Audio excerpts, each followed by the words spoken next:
आज हम class 11th set में एनसीईआरटी एक्सरसाइज 1.2 को स्टडी करेंगे। तो एनसीईआरटी एक्सरसाइज 1.2 का जो फर्स्ट क्वेश्चन हमारा है वो कह रहा है कि निम्नलिखित में से कौन से रिक्त समुच्चय के उदाहरण हैं। हमको क्वेश्चन नंबर फर्स्ट में ये 4 पार्ट दिए गए हैं और इन 4 पार्ट्स में हमसे ये पूछ रहा है कि कौन से समुच्चय रिक्त समुच्चय के उदाहरण हैं। तो देखते हैं हमारा जो फर्स्ट पार्ट है, 2 से भाज्य विषम प्राकृत संख्याओं का समुच्चय।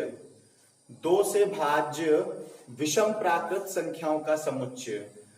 तो बच्चों, जो हमारी विषम प्राकृत संख्याएं होती हैं हम जानते हैं कि वो 1, 3, 5, 7, 9 एंड सो ऑन। तो इन संख्याओं में से ऐसी कोई भी संख्या नहीं है कि जो हमारी 2 से क्या हो, भाज्य हो। मतलब 2 से भाज्य होने वाली कोई भी विषम प्राकृत संख्या नहीं होती है।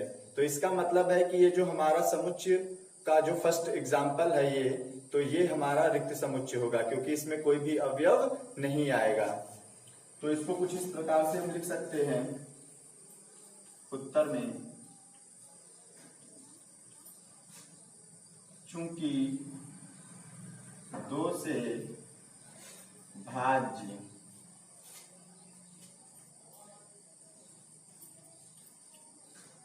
कोई भी विषम प्राकृत संख्या नहीं होती है,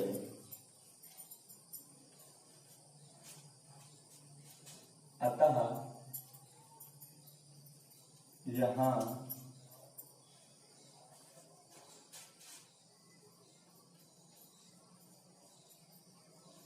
कोई भी अवयव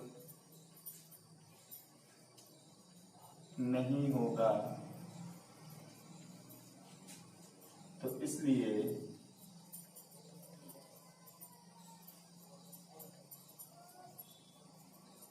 दिया गया समुच्चय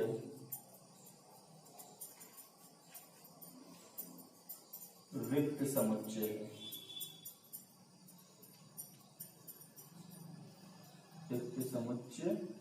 है। क्योंकि हम रिक्त समुच्चय के बारे में पढ़ चुके हैं कि ऐसा समुच्चय जिसमें कोई भी अवयव ना हो रिक्त समुच्चय कहलाता है। तो इसलिए यहाँ पर हमारा कोई भी अवयव नहीं है इस समुच्चय के अंतर्गत, तो इसलिए हमारा ये रिक्त समुच्चय हो जाएगा। इसके बाद में हम सेकेंड एग्जाम्पल देखेंगे, सम अभाज्य संख्याओं का समुच्चय। सम अभाज्य संख्याएं, तो बच्चों हम जानते हैं कि जो हमारी संख्या 2 है वो सम भी है और अभाज्य भी है। तो 2 हमारी एक ऐसी संख्या है जो कि सम अभाज्य संख्या है। तो इसलिए यहां पर जो समुच्चय है इसमें एक अवयव 2 उपस्थित है।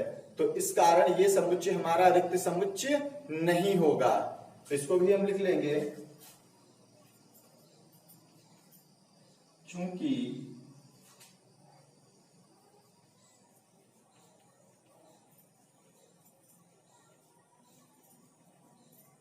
सम अभाज्य संख्या 2 होती है, अतः इस समुच्चय में अवयव 2 उपस्थित है।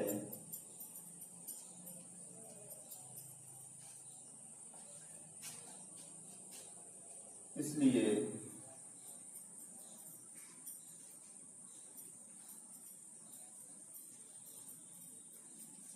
दिया गया समुच्चय रिक्त समुच्चय नहीं है। रिक्त समुच्चय नहीं है।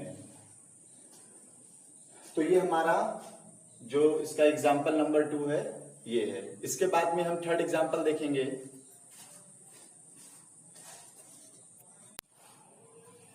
इसके बाद में हम सेकेंड एग्जाम्पल देखेंगे, समअभाज्य संख्याओं का समुच्चय।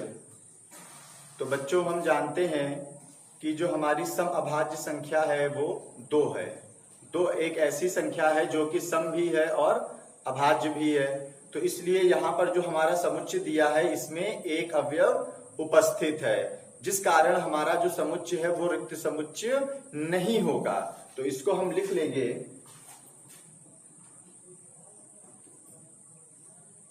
चूंकि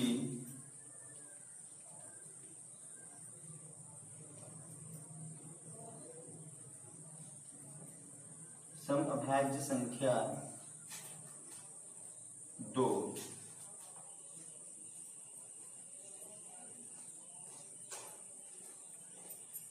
दिए गए समुच्चय में उपस्थित है, इसलिए यह रिक्त समुच्चय नहीं होगा। रिक्त समुच्चय नहीं होगा। इसके बाद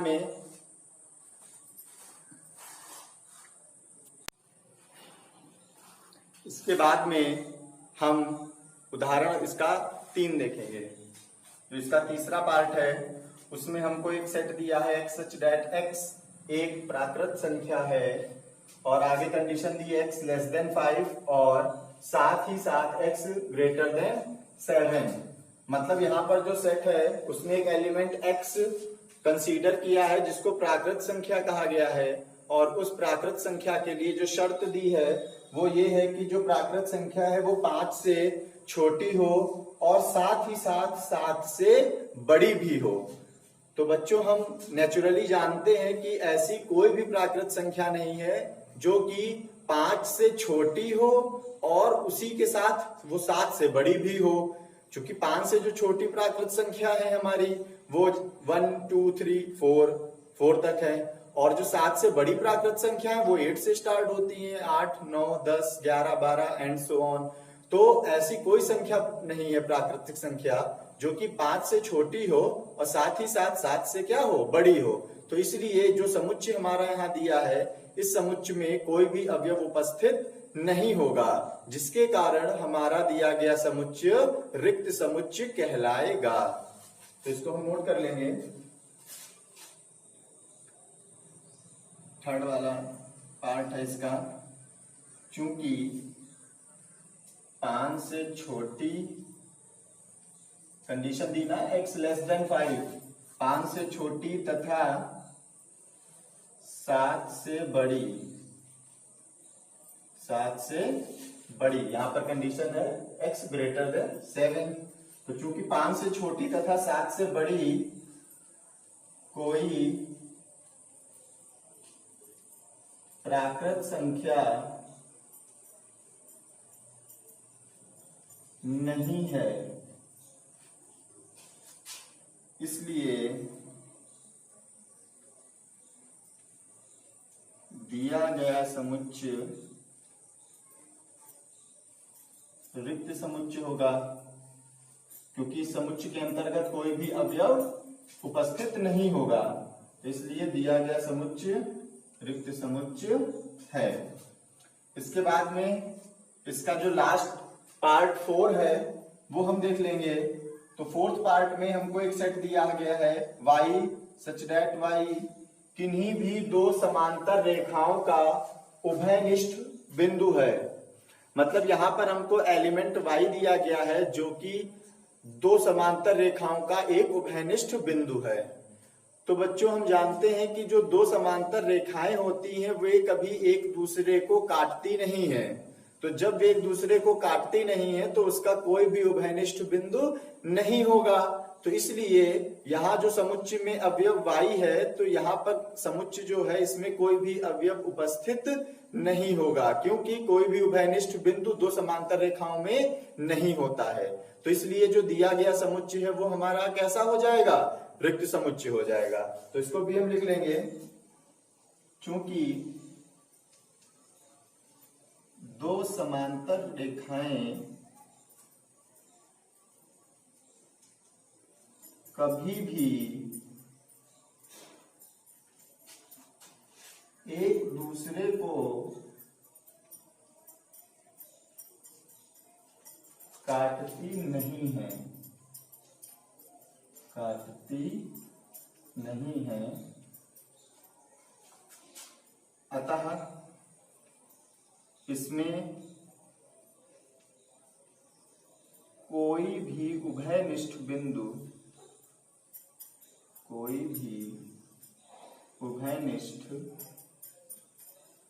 बिंदु नहीं होगा।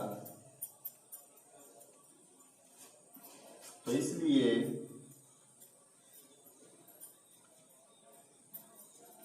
दिया गया समुच्चय रिक्त समुच्चय है,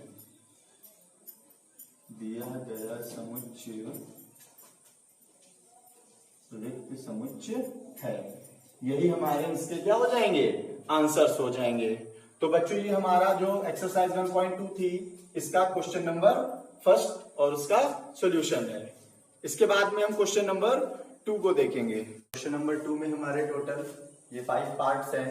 तो इसका जो फर्स्ट पार्ट है ये हम देखेंगे, वर्ष के महीनों का समुच्चय। तो हम जानते हैं कि जो एक वर्ष में हमारे कुल 12 महीने होते हैं, तो इसलिए जो यहाँ पर हमारा समुच्चय है इसमें अवयवों की संख्या निश्चित है, जिस वजह से जो दिया गया समुच्चय है वो परिमित समुच्चय हो जाएगा। तो हमको प्रश्न में यही देखना था कि निम्नलिखित में से कौन परिमित और कौन अपरिमित समुच्चय है। तो हमारा जो फर्स्ट वाला पार्ट है ये परिमित समुच्चय। तो लिख लेंगे, चूंकि एक वर्ष में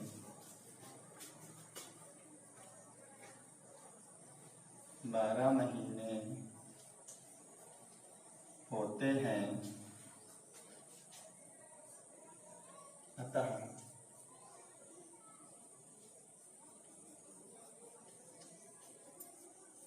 समुच्चय में, ये फर्स्ट पार्ट है, अवयवों की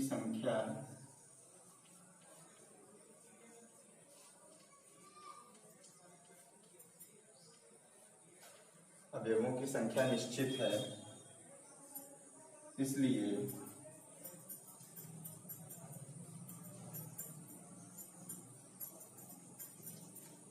दिया गया समुच्चय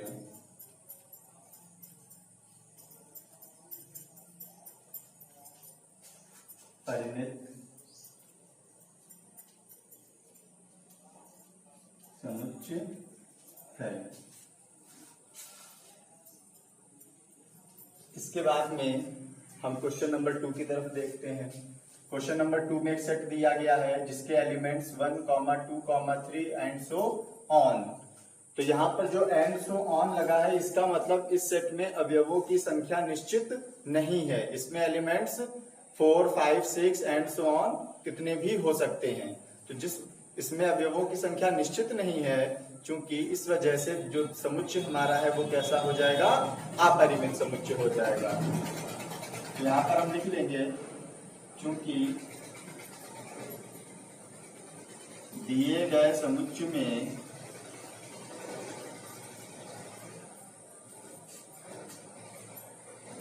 अवयवों की संख्या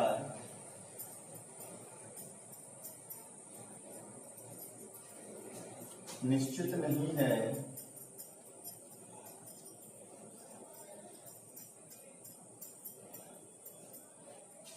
अतः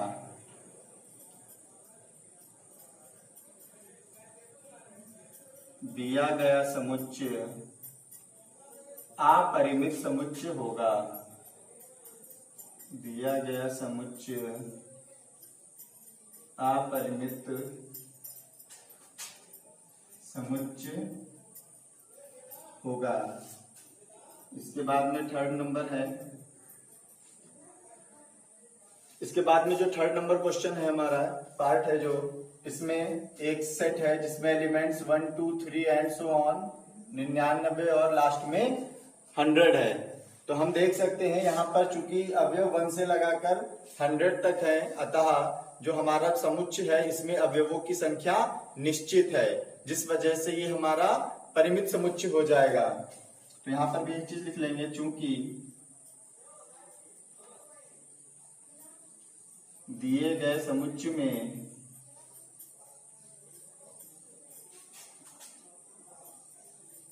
अवयवों की संख्या निश्चित है, अवयवों की संख्या निश्चित है, अतः दिया गया समुच्चय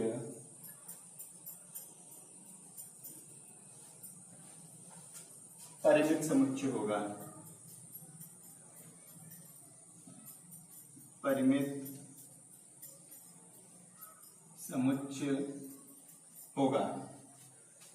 इसके बाद में हम फोर्थ पार्ट देखेंगे। फोर्थ पार्ट में हमारा क्वेश्चन दिया है 100 से बड़े धन पूर्णांकों का समुच्चय। तो जो 100 से बड़े धन पूर्णांक होते हैं, जैसे कि 101, 102, 103, 104 एंड सो ऑन, मतलब 100 से बड़े धन पूर्णांकों की संख्या निश्चित नहीं है। तो इसलिए जो दिया गया समुच्चय है ये हमारा कैसा हो जाएगा? अपरिमित समुच्चय हो जाएगा। तो इसको भी हम नोट कर लेंगे।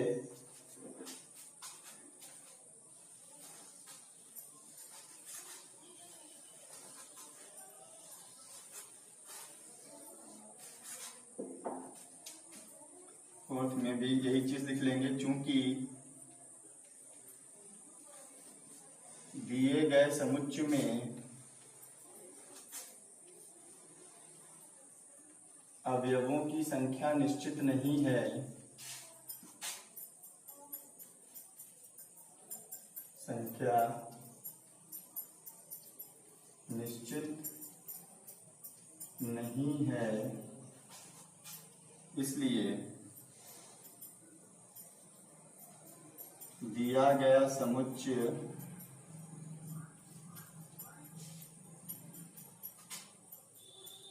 अपरिमित समुच्चय है। इसके बाद में फिफ्थ पार्ट देख लेंगे, 99 से छोटे अभाज्य पूर्णांकों का समुच्चय। तो बच्चों 99 से छोटे जो हमारे अभाज्य पूर्णांक हैं उनकी जो संख्या होती है वो 25 होती है, जैसे कि 2 है, 3 है, 5 है, 7 है और एंड सो ऑन कहां तक? 97 तक। तो इसलिए जो हमारा समुच्चय दिया गया है इसमें अवयवों की संख्या क्या है? निश्चित है, जिस कारण से जो दिया गया समुच्चय है वो परिमित समुच्चय हो जाएगा। तो यहां पर भी देख सकते हैं, चूंकि 99 से छोटे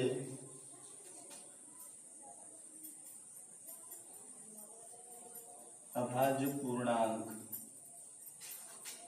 कौन कौन से हैं? 2, 3, 5 एंड सो ऑन 97 तक हैं, जिसमें अवयवों की संख्या निश्चित है, अवयवों की संख्या निश्चित है, अतः दिया गया समुच्चय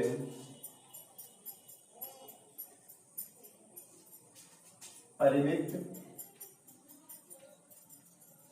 समुच्चय है। दिया गया समुच्चय परिमित समुच्चय है। तो ये बच्चों हमारा क्वेश्चन नंबर 2 है।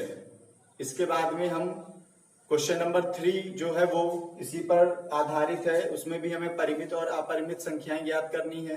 कौन कौन सा समुच्चय है जो कि परिमित और अपरिमित है, तो उसको हम करेंगे होमवर्क में। और इसके बाद में हम क्वेश्चन नंबर 4 की तरफ देखेंगे। जो क्वेश्चन नंबर 4 है हमारा, निम्नलिखित में बताइए a बराबर b है या नहीं है। तो इसका जो फर्स्ट पार्ट है, इसमें हमें दो सेट ए और बी दिए गए हैं और बताना है कि ये दोनों आपस में बराबर हैं अथवा नहीं है। तो देखते हैं, जो सेट ए है और जो सेट बी है, अगर इनके एलिमेंट्स आपस में बराबर होंगे तो फिर ये दोनों सेट भी आपस में क्या होंगे, बराबर होंगे। जो एलिमेंट्स हैं उनका क्रम भले ही ना बराबर हो, लेकिन समुच्चय ए में जितने अवयव हैं उतने ही अवयव हमारे समुच्चय बी में भी होने चाहिए। तो देखते हैं, यहाँ पर जो सेट ए है उसमें अवयव ए बी सी डी है, और जो सेट बी है इसमें भी अवयव हमारा देख सकते हैं कि डी सी बी ए, मतलब अवयव वही है हमारे ए बी सी डी करके, लेकिन इसका क्रम जो है वो बदला हुआ है। तो क्रम से समुच्चय पर प्रभाव नहीं पड़ता है, क्योंकि दोनों समुच्चयों में हमारी अवयवों की संख्या समान है, अतः दिया गया समुच्चय क्या है, बराबर सा है। ठीक है, अतः दिया गया समुच्चय जो है ए बराबर बी के रूप में है। तो लिख लेंगे, चूंकि समुच्चय ए तथा बी में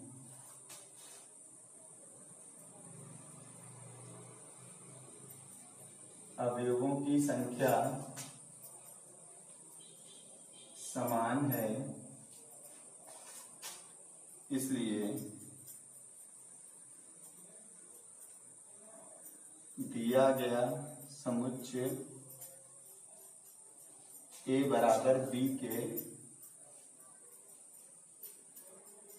रूप में है। इसके बाद में सेकेंड पार्ट में हमको जो सेट ए दिया गया है उसमें एलिमेंट 4, 8, 12, 16 है, और जो सेट बी दिया है उसमें एलिमेंट 8, 4, 16, 18 है। तो हम दोनों सेट में देख सकते हैं कि इस सेट का जो एलिमेंट 18 है वो एलिमेंट इस सेट में नहीं है, और इसका जो एलिमेंट 12 है वो सेट बी में नहीं है।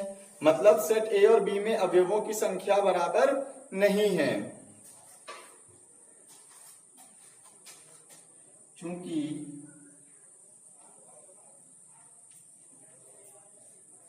समुच्चय ए तथा बी में अवयव समान नहीं है, इसलिए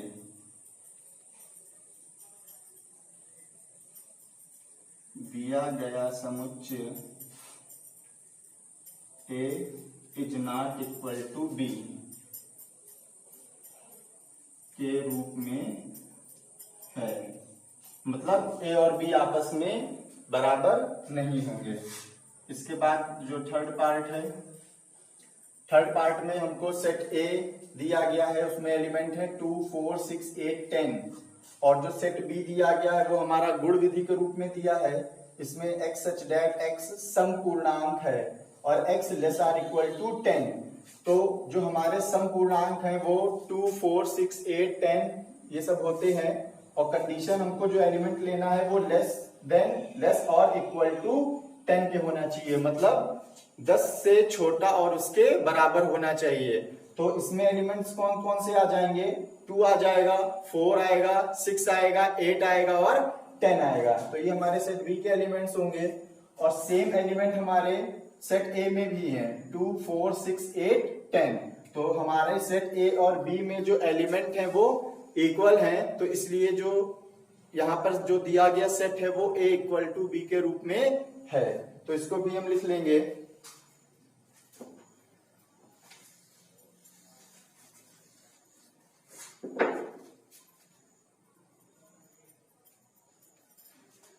तो ये हमारा ए इक्वल बी के फॉर्म में है।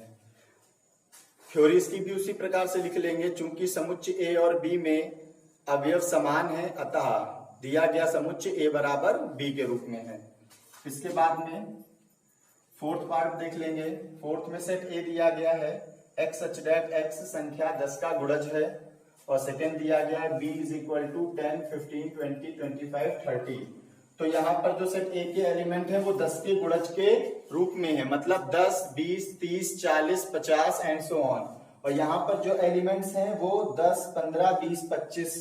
तो यहाँ पर जो सेट ए और बी के एलिमेंट्स हैं वो इक्वल नहीं है, तो इसमें भी वही कंडीशन लिख लेंगे, चूंकि समुच्चय ए और बी में अवयव समान नहीं है, अतः दिया गया समुच्चय A is not equal to B के रूप का है, मतलब ये बराबर नहीं है। तो इसलिए जो सेट 4 है हमारा, यहाँ पर ये A is not equal to B के रूप का है। तो ये बच्चों हमारा क्वेश्चन नंबर 4 है। इसके बाद में हमारा जो क्वेश्चन नंबर 5 और 6 है वो इन्हीं क्वेश्चनों पर आधारित है, तो इसको हम होमवर्क में करेंगे, और अगर कोई डाउट है, कोई प्रॉब्लम है, तो उसको आप कमेंट में क्वेरी कर सकते हैं। आई होप आपको ये वीडियो अच्छे से समझ में आई होगी। अगर आपको ये वीडियो अच्छी लगी हो तो इस वीडियो को लाइक करेंगे, चैनल पर अगर नए हैं तो चैनल को सब्सक्राइब करेंगे और इस वीडियो को शेयर करें, ताकि जो नीडी पर्सन है उन तक ये वीडियो आसानी से पहुंच सके। धन्यवाद।